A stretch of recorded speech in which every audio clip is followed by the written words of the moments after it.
In 600 days of the War of Resurgence, we have indeed changed the face of the Middle East.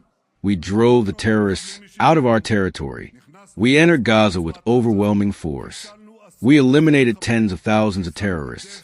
We eliminated Deif, Haniya, Yahya Sinwar, and Mohammed Sinwar. We destroyed countless terror infrastructures. We seized control of the perimeter of the Philadelphia corridor, the Rafah crossing, and most recently, the Morag axis. We cut off the supply of weapons to Hamas, and we have virtually stopped all rocket fire from Gaza into our territory. We returned approximately 90% of residents in the Gaza envelope to their homes. And in the past 2 days, we've taken a dramatic step toward Hamas's total defeat. We are taking control of the food distribution in Gaza. This is their cash machine, the foundation of their terror army. And this is how we dismantle both their military and governing capabilities, a promise we made and are fulfilling. In Lebanon, you say there were no achievements? In Lebanon, we carried out the daring Operation Bifrons that astonished the world. We eliminated Nasrallah and many senior Hezbollah commanders. We destroyed terror villages on our border, killed thousands of militants, wiped out most of Hezbollah's missile stockpile, and neutralized the threat of invasion into Israel's north. For years we were warned. If war breaks out, our cities will be destroyed, but we eliminated their ability to do so. We now enforce, daily and with firepower, every violation of the agreement with Lebanon. We brought Hezbollah to its knees and created a new political reality in Lebanon not seen in 50 years. And yet you call that zero achievements. In Syria, we blocked Hezbollah reinforcements to Assad's army. Who was fighting for him? It was Nasrallah. When we eliminated Nasrallah and his fighting capabilities, there was no one left to support Assad. Iran wanted to step in, but Assad was left without support from the west or east, and he collapsed. We dismantled Assad's real army, and his regime fell. You say zero achievements? We improved our positions along the buffer zones with Syria and took control of Mount Hermon. Syria now lies beneath us, some zero achievement. Indeed, in Judea and Samaria, we killed hundreds of terrorists, entered refugee camps, and rooted out terror nests like we haven't done since the Six-Day War. Of course, there's still more to be done to stop murderous attacks, but we will reach every murderer and every instigator.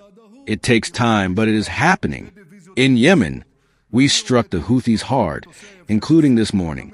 The last word has not yet been spoken, but it will be. And in Iran, we struck strategic capabilities of the regime and left Iran vulnerable and exposed.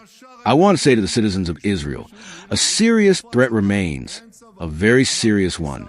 I am the last person to downplay it, and we are addressing it. 2.5 years ago, Israel was safe. The borders were quiet. The state was after an op-breaking dawn against the Islamic Jihad. There were alerts and we acted immediately. No soldier was killed or wounded. Everything that didn't happen on October 7th. Work with all the states of the region, close relations and full coordination with the U.S. Everything that we Danti have today. You said here that we changed the face of the Middle East. Do the comparison rightfully. Compare 2.5 years ago and today. If I told you back then that you would get up in the middle of the night 3 times a night because of missiles from Yemen, you would say that I have gone crazy.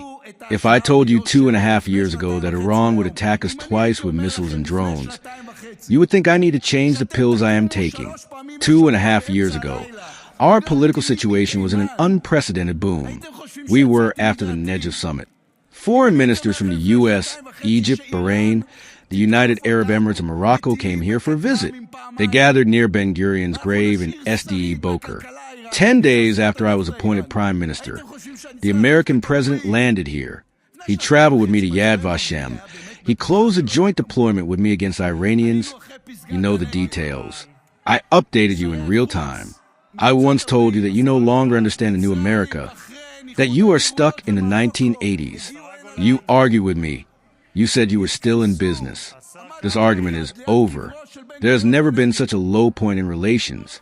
Never. You lost Trump. The Americans made a deal with the Houthis behind your back without you knowing.